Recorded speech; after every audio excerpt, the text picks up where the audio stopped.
Este o lume mai sigură și mai stabilă. Sud-coreene în România, cu precăderi în domenii strategice, precum infrastructura, energia și apărarea. 지난 28일 한국 방사청장이 루마니아를 방문해 동유럽 시장 공략에 새로운 동력을 얻었습니다. 냉전 이후 최대 규모로 진행 중인 유럽의 재무장 물결 속에서 한국은 나토 및 EU 국가들과의 방산 협력을 강화하며 글로벌 방산 강국으로의 전환점을 맞고 있는데요. K9 저주포, K2 전차, AS-21 레드백 장갑차, 천무 다연장 로켓 등 한국산 무기체계의 수출 가능성을 타진하고 이로써 한국이 동유럽 방산 시장에서 핵심 플레이어로 자리 잡을 수 있는 결정적 계기가 되고 있습니다. 이미 루마니아는 K9 저주포 53문과 K10 탄약 운반 장갑차 36문 공급 계약을 체결하며 한국과의 방산 협력을 본격화하였고 여기에 차기 보병전투 장갑차 사업에서 298대의 레드백 장갑차가 제한되었으며 차기 주력전차 사업에서도 10조 원 규모의 300대의 K2 전차가 제한되어 있는 상황입니다. 또한 최근에는 천무까지 루마니아 수출 소식이 들려와 규모만 따지면 폴란드와 맞먹을 정도로 굵직한 대규모 사업들이 진행 중이죠.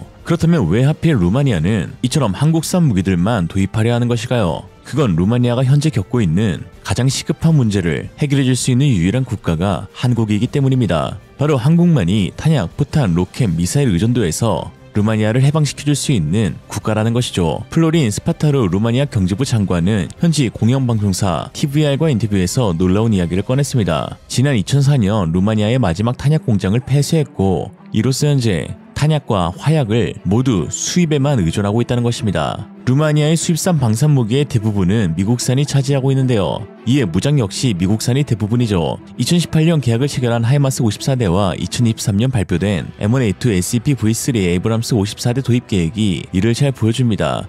그러나 미국의 공급망은 우크라이나 전쟁으로 과부하 상태에 있으며 특히 트럼프 행정부와 EU의 갈등 이후 미국의 자국 우선 정책이 강화되면서 루마니아 역시 불확실성이 커진 상황입니다. 특히 지난 3월 6일 미국이 우크라이나에 지원한 하이마스 미사일의 타겟팅 데이터 공유 링크를 차단한 사건은 충격을 주었는데요. 이로 인해 우크라이나의 하이마스는 장거리 공격에 대한 실시간 정보를 받지 못하였고 미국 무기에 대한 EU의 불신은 더 커져갔습니다. President Donald Trump suspended military shipments to Kyiv and blinded Ukraine's missile offensive by pausing the long-standing US intelligence sharing. High mobility artillery rocket systems, the HIMARS, or the Army Tactical Missile System, the ATACMS. According to reports, some of the Ukrainian batteries have stopped getting coordinates to launch HIMARS rockets after the intelligence cut.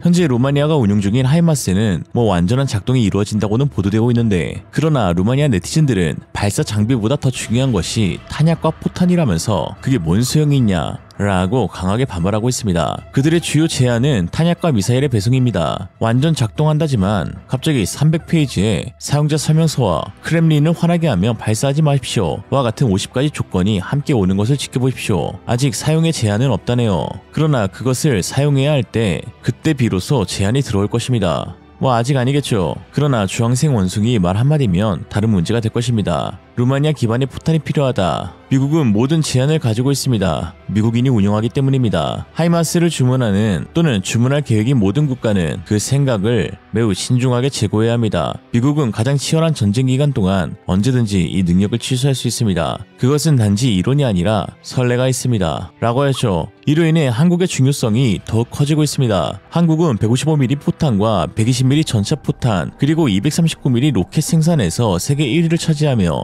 자국 기술로 개발된 탄약, 로켓, 미사일 체계들을 안정적으로 공급할 수 있는 거의 유일한 국가이기 때문인데요. 러우 전쟁 이후 이미 한국은 나토 국가들의 포탄을 신속히 납품하며 신뢰를 쌓았습니다. 실제로도 루마니아 국방부는 한국과의 협력을 통해 미국 의존도를 줄이고 자급 기반을 구축하려는 의도를 명확히 하고 있는데요. 이는 루마니아 담보비차 지역에 설립될 탄약 공장을 통해 드러나고 있습니다. 이 공장은 K9용 155mm 포탄을 비롯해 소구경 탄약, 로켓 추진제, 심지어 스마트 포탄의 전자부품까지 생산할 계획입니다. 루마니아 입장에서는 탄약 자금률을 높일 수 있는 절호의 기회인데요. 이렇게 말씀드리면 또 한국이 호구 잡혀서 루마니아에만 좋은 일 해주는 거 아니냐 하실 수 있는데 한국에게 더 좋은 기회가 되고 있습니다. 루마니아는 풍부한 천연 자원들이 매장되어 있는데 특히 탄약, 화약 제조에 필수적인 자원을 상당량 보유하고 있습니다. 카르파티아 산맥의 구리 매장량은 탄피와 전자부품 제작에 활용 가능하며 철광석은 포탄 외피와 기갑장비 구조물 생산에 필요하죠. 흑해 연안의 석유와 천연가스는 화약과 미사일 추진제,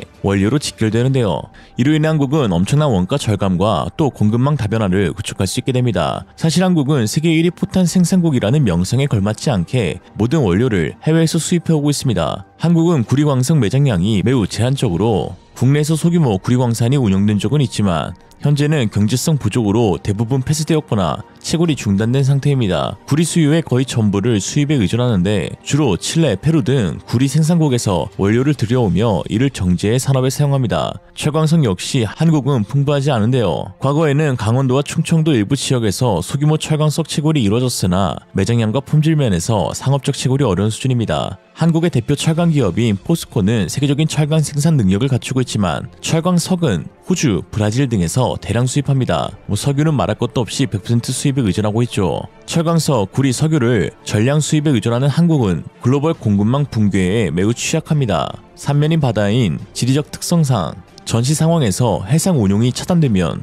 포탄 생산은 즉각 중단될 수 있게 됩니다. 루마니아의 협력은 한국에게도 이러한 문제를 완화하는 돌파구가 되는 것이죠. 현지 공장은 한국 외부의 생산기지로 기능하며 국내 공장의 부담을 분산시킬 수 있습니다. 또한 유럽 내 교두보를 확보함으로써 폴란드에 이어 루마니아를 발판으로 우크라이나, 발트 3국 등 동유럽 시장을 공략할 수 있는데요. 원료를 현지에서 조달하여 한국산 무기, 탄약 등의 생산 단가를 약 15에서 20% 절감하고 나토 국가들에게 경쟁력 있는 가격을 제시할 가능성이 높은 것이죠. 최근 미국 트럼프 행정부의 움직임은 유럽뿐만 아니라 한국에도 새로운 도전 과제를 던지고 있습니다. 이에 유럽이 대안으로 한국을 찾듯 한국도 미국의 대안을 찾아 나서야 한다는 목소리가 나올 정도이죠. 특히 지난 1일 미국이 발표한 USTR 보고서에서 한국의 방위산업 절충 교역을 비관세 장벽으로 지목하며 $10,000,000 이상 계약에서 미국 방산업체가 불공정 대우를 받는다고 비판했습니다. 이는 한국이 미국산 무기 구매 시 기술 이전을 요구하며 자국 산업을 우선시한다는 주장인데요. 이에 트럼프의 상호 관세 공약과 맞물려 한국 방산 수출에 제동이 걸릴 가능성이 제기되고 있습니다.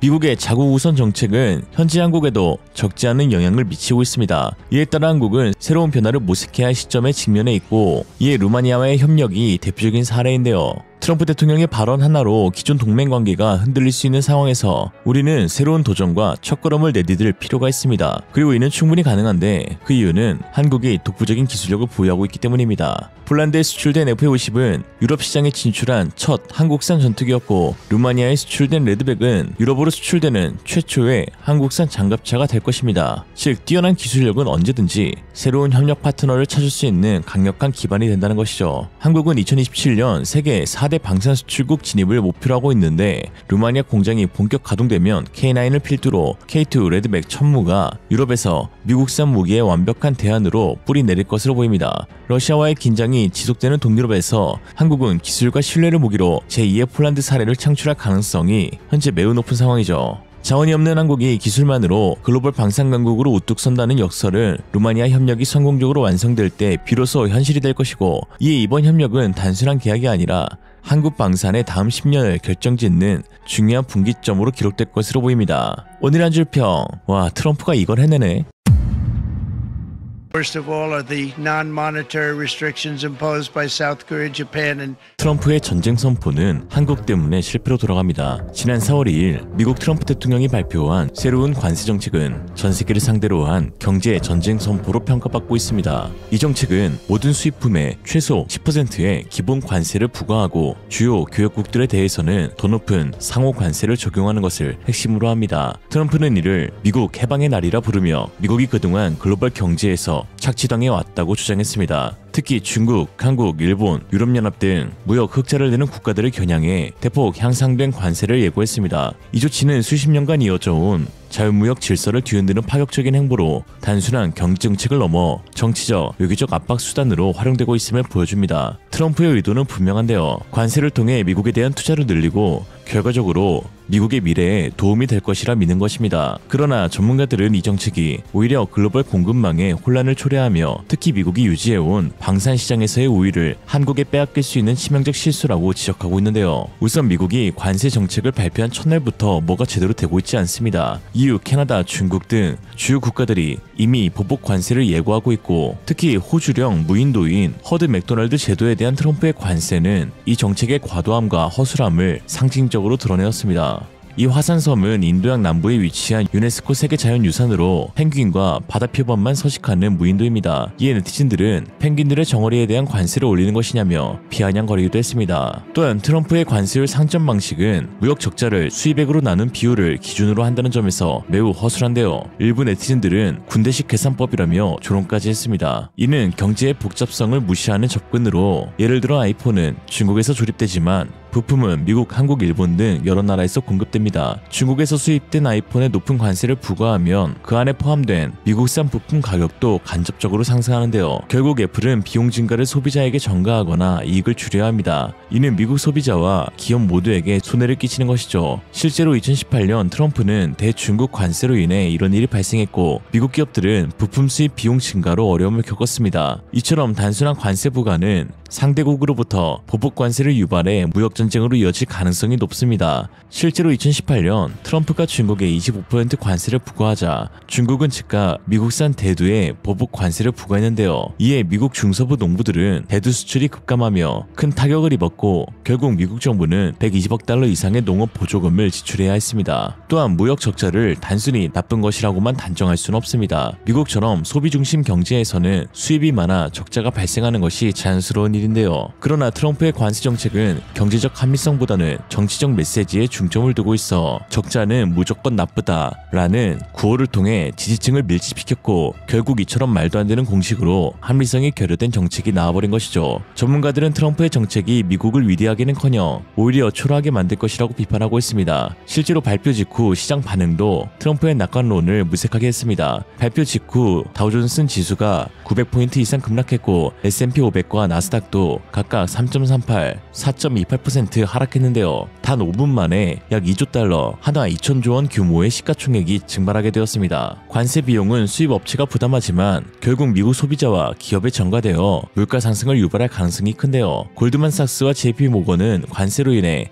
2025년 미국 경제가 침체에 빠질 확률이 40% 이상 높아졌다고 전망했습니다. 이에 벌써부터 세계 각국은 미국 없는 삶을 준비하는 모습입니다. 한중일은 지난달 30일 미국발 관세 충격에 공동 대응하자는 뜻에서 한자리에 모여 회의를 진행했는데요. 중국 중앙TV, CCTV는 3국이 협력과 다자 무역 메커니즘을 통해 미국의 관세 인상이 가져온 불확실성에 대응하기로 했다고 보도했습니다. 국내 네티즌들은 결혼 시간인 한중일이 뭉치게 하다니 트럼프가 그 어려운 일을 해냈다라며 놀라움을 피했죠. 특히 관세 정책으로 인해 전통적 동맹국들과의 갈등이 심화되고 있는 점이 더 큰 문제입니다. 방산계약은 일반 상품과 달리 가격보다 군사적 신뢰와 안보 전략에 기반을 두고 있는데 반면 트럼프는 영원한 동맹국은 없다며 오직 미국에 도움이 되는 국가가 진짜 동맹이라면서 동맹의 재편을 예고하고 있고 이러한 태도로 인해 세계 여러 국가들은 방산무기 거래에서 미국산 무기의 의존도를 낮추려 노력하고 있습니다. 방산계약은 국가 안보에 직결되는데요. 또한 계약 규모는 적게는 수백억 원에서 많게는 수십조 원에 달하며 도입 후 수십 년간 안정적인 유지보수와 부품 공급이 필수입니다.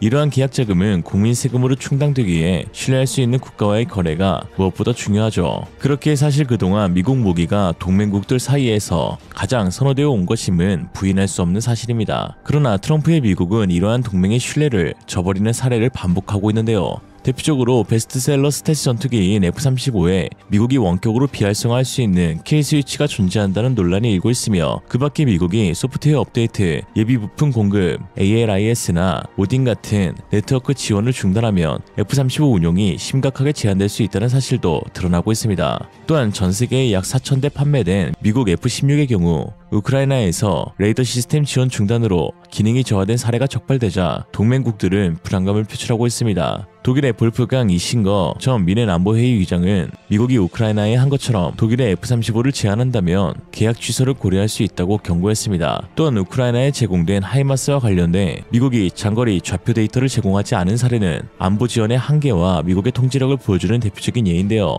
2024년 말 트럼프 행정부는 우크라이나에 대한 군사 지원을 축소하며 하이마스의 GPS 기반 장거리 타격 능력을 제한시켰습니다. 이 지원이 끊기자 우크라이나는 러시아 깊숙한 지역을 타격할 수 없게 되었고, 특히 쿠르스크 지역에서 우크라이나군이 후퇴한 사건은 이 결정의 직접적 결과로 지목되며 미국이 동맹국을 버렸다는 비판을 낳았습니다. 이러한 일련의 사건들로 인해 동맹국들은 미국산 무기는 미국의 의지에 따라 무력화될 수 있다는 인식을 갖게 되었고, 이에 유럽, 아시아, 남미 등 미국산 무기를 주력으로 사용했던 국가들은 더 이상 미국 무기를 구매할 이유가 없다는 반응을 보이고 있습니다. 특히 트럼프의 관세 정책으로 인해 로키드 마틴, 보잉, 레이시온 같은 미국 방산 기업들의 무기 가격이 오히려 치솟을 전망인데요. 미국은 철강과 알루미늄에 25% 관세를 부과하며 방산 산업의 원자재 비용을 상승시켰는데, 미국 상무부에 따르면 2025년 미국은 철강 수입의 60%를 캐나다, 브라질, 멕시코에서, 알루미늄은 캐나다, 중국 등에서 조달하고 있습니다. 관세로 이들 비용이 증가하면 미국산 무기의 제조 원가가 올라가는데요. 미 의회 예산국은 관세가 방산 수출을 5에서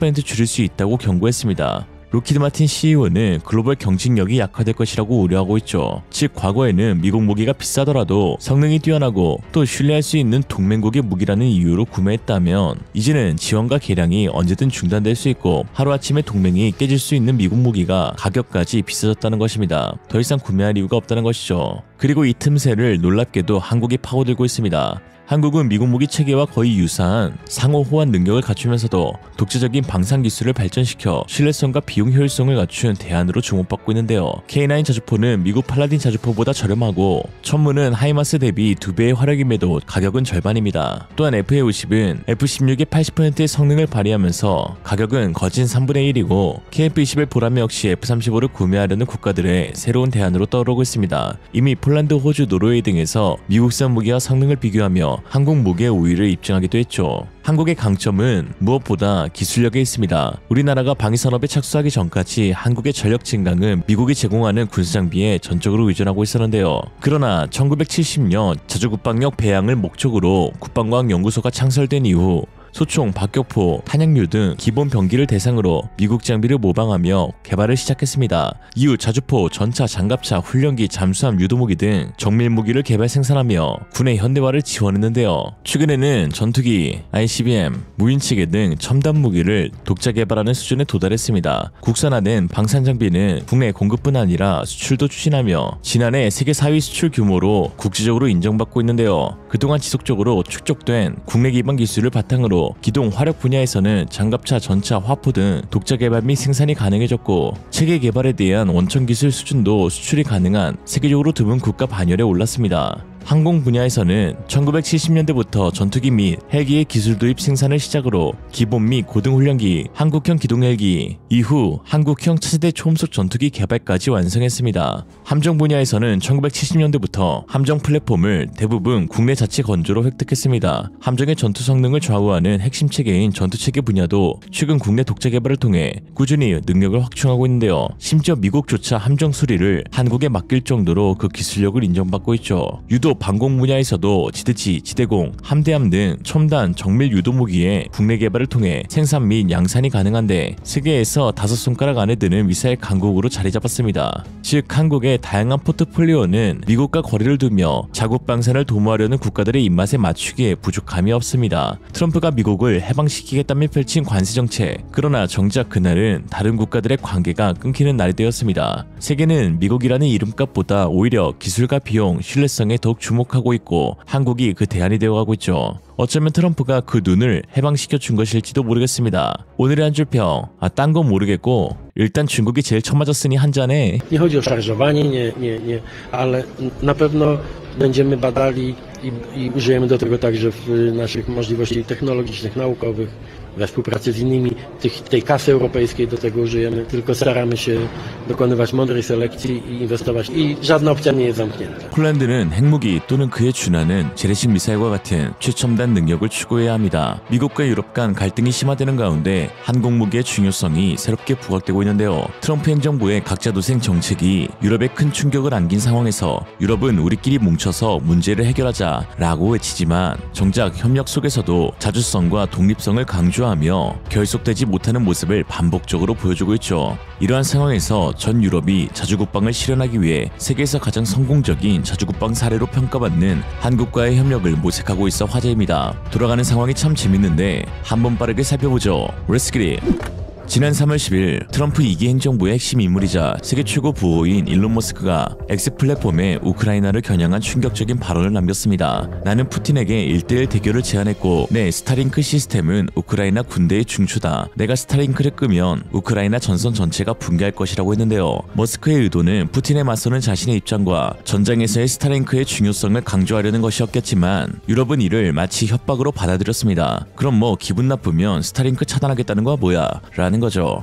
폴란드 외무장관 라도슬라프 시코르스키는 즉각 반박하며 우크라이나를 위한 스타링크 비용은 폴란드 디지털화부가 연간 약 5천만 달러를 지불한다. 침략 피해자를 위협하는 문제와는 별개로 스페이스X가 신뢰할 수 없는 공급자로 드러난다면 우리는 다른 대안을 찾아야 할 것이라고 응수했는데요. 이 말이 머스크의 자존심을 건드렸나 봅니다. 이에 머스크는 물러서지 않고 시코르스키에게 조용히 해 꼬마, Be quiet small man 이라며 네가 내는 돈은 전체에서 작은 부분일 뿐이고 스타링크를 대체할 수단은 없다라고 쏘아붙였습니다. 일반 X 사용자도 아닌 한 나라 외무장관에게 이 정도 수의 발언을 꺼내자 논란이 커질 수밖에 없었는데요. 이 사건은 단순히 설전을 넘어 외교 문제로 번지며 파장을 일으켰습니다. 그럼 여기서 두 사람의 잘잘못을 떠나 과연 스타링크를 대체할 현실적인 방안이 존재하는 것인지 궁금해집니다. 스타링크는 우크라이나군의 전선 통신을 유지하는 핵심 인프라입니다. 러시아의 공격과 사이버전으로 지상위 셀룰러 및 광섬유망이 무력화되자 스타링크 단말기는 드론 조종,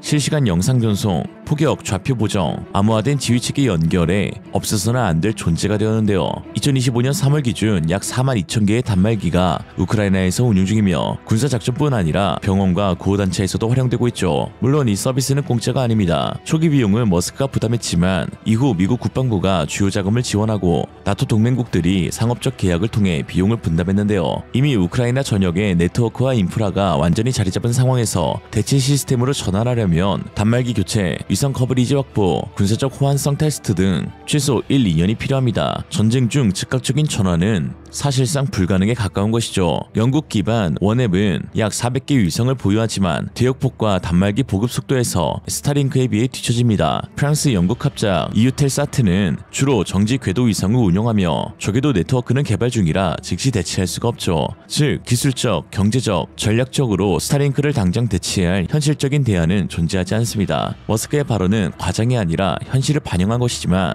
유럽 입장에서는 뼈아픈 진실로 다가올 수밖에 없는 것이죠. 이 발언은 단순히 기술 의존도를 지적한 것을 넘어 미국의 한 민간 기업 스페이스X의 유럽 안보가 좌우될 수 있다는 불편한 사실을 드러냈다는 점에서 매우 중요해졌습니다. 유럽은 이를 짜증나는 수준을 넘어 미국 기술이 없으면 큰일 나겠다는 자각에 이르렀죠. 머스크가 스타링크를 없애지 않겠다고 약속했지만 민간 기업의 결정은 정치적 상업적 변수에 따라 언제든 바뀔 수 있어 유럽은 대안을 모색할 수밖에 없습니다. 이제 군용통신뿐 아니라 무기체계 전반에서 자주성을 확보하는 것이 유럽의 최우선 과제가 되었는데요. 이에 유럽 각국이 자주국방의 목소리를 높이고 있는 가운데 가장 먼저 폴란드 투스크 총리는 폴란드는 핵무기와 현대 재래식 무기를 포함한 최첨단 능력을 추구해야 한다며 미사일의 자주국방 의지를 분명히 한 것입니다. Jak wiecie, jest ta propozycja francuska. Ją bardzo dokładnie analizujemy, bo chciałbym wiedzieć przede wszystkim w szczegółach, co to znaczy, jeśli chodzi o władztwo nad tą bronią. Brytyjczycy mają dzisiaj problem, nie mogą użyć swojej broni jądrowej bez udziału Amerykanów. Znaczy, może nie jest to wielki problem, ale jednak wydawać miliardy, no bo w przypadku Francji to jest chyba 14 miliardów euro rocznie tylko na utrzymanie. Więc to są bardzo poważne rzeczy. No to jakby się już na to decydować, to warto by mieć pewność, że to jest w naszych rękach i że to my decydujemy. Nie będę definiował tutaj technicznych aspektów, ale tak jak obserwuję pilnie i konsultuję to przede wszystkim z Ukraińcami, co się stało teraz z Ukrainą, jak stała się ofiarą napaści, ponieważ pozbyła się, to jest może źle postawione pytanie. Dzisiaj widać wyraźnie, że bylibyśmy bezpieczniejsi, gdybyśmy mieli własny arsenał nuklearny, to nie ulega wątpliwości.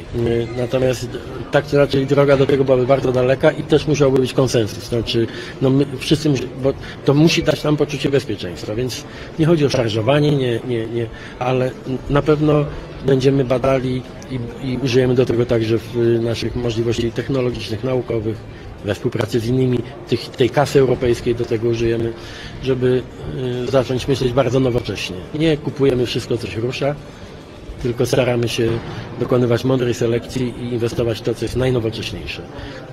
I żadna opcja nie jest zamknięta. 사실 겉으로는 협력을 외치는 유럽이지만 그저 미국과의 결별이라는 공통 목표 아래 각국이 자기 살 길만 모색하고 있는 상황입니다. 유럽 전체를 위한 길이 아닌 자국의 자주성과 독립성을 포기하지 못하고 있는 실정인데요. 우크라이나 최대 지원국인 폴란드조차 파병 관련 설문조사에서 국민 86.5%가 우크라이나 파병을 반대하며 자국 방어에 집중하길 바라고 있죠.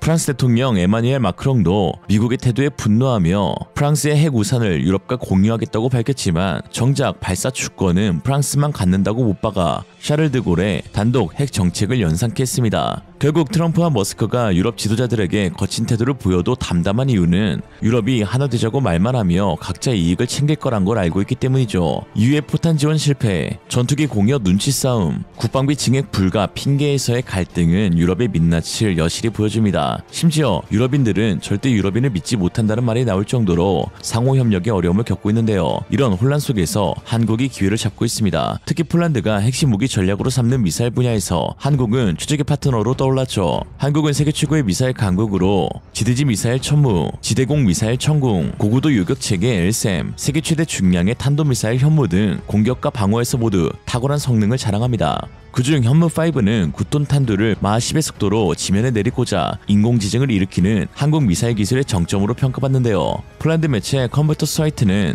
지난해 국군의 날 행사에서 현무5를 집중 조명하며 세계에서 가장 무거운 9톤 탄두를 장착하고 마하 10으로 표적을 타격하며 탄두 중량 조절로 최대 5,000km의 사거리를 자랑하는 게임 체인저라고 소개했죠. 하나에어로스페이스는 현재 폴란드의 대규모 생산 라인을 건설하며 도시형 산업단지를 조성 중인데요. 이 매체는 폴란드와 하나의 협력은 폴란드 미사일 역량을 획기적으로 높일 거대한 카르텔이 될 것이라고 평가했습니다. 폴란드가 자주국방을 실현하려면 미사일 기술이 가장 시급한 과제입니다. 폴란드의 마지막 탄도미사일 발사는 26년 전인 1999년으로 거슬러 올라가는데요. 브로츠키노 비행장에서 토스카 단거리 탄도미사일을 발사한 것이 마지막이었죠. 이후 2005년 공식 퇴역까지 폴란드는 미사일을 운용하지 않았고 장거리 미사일 능력은 공백 상태에 빠졌습니다. 그러다 2024년 한국의 호마르케이 도입으로 미사일 주권을 되찾았는데요. 이에 호마르케이는 여야를 초월한 초당적인 지지를 받으며 정권 교체 후 가장 먼저 72대의 추가 계약에 체결된 폴란드 미사일 주권의 상징이 되었습니다.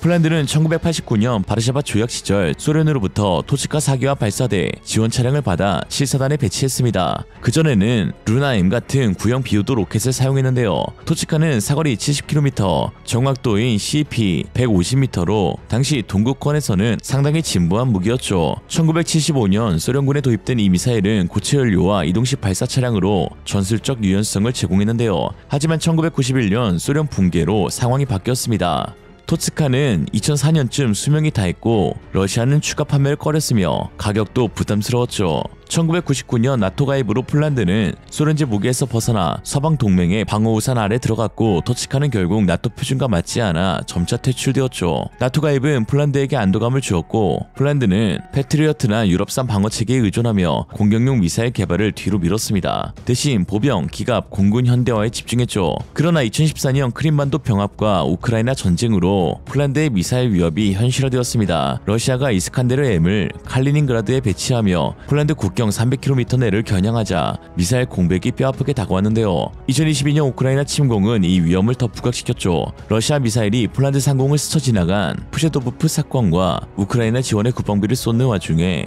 자국 방어가 취약하다는 비판이 쏟아졌습니다. 결국 폴란드는 한국의 호마르케이, CTM-290, 사거리 290km의 탄도미사일을 도입하며 미사일 능력을 회복하였죠. 2022년 218대 계약에 이어 2024년 72대 추가 계약을 체결하고 우스카 훈련장에서 첫 발사를 성공시켰는데요. 호마르케이의 도입은 단순한 무기 구매가 아니라 폴란드 미사일 자주권의 첫걸음이었죠. 폴란드는 러시아와의 비대칭 전력 차이를 줄이고 나토 내 독립적 억제력을 확보하려 합니다. 그 핵심 파트너는 한국이죠. 미국은 거칠고 프랑스는 못 믿겠고 독일은 재수없다고 느끼는 게 폴란드니까요. 호마르케이는 시작에 불과합니다. 투스크 총리의 핵무기와 첨단무기 구상은 폴란드가 러시아를 넘어 지역 강자로 도약하려는 야심을 담고 있으며 이는 LSM과 천궁2의 도입 가능성도 암시하는 것이죠. 이에 한국과의 협력은 선택이 아닌 필수가 되고 가고 있습니다. 유럽은 협력을 외치지만 믿을 만한 파트너가 되지 못하죠. 한국은 행동으로 신뢰를 증명하는 폴란드의 진짜 파트너가 되어가고 있습니다. 오늘의 한 줄 평.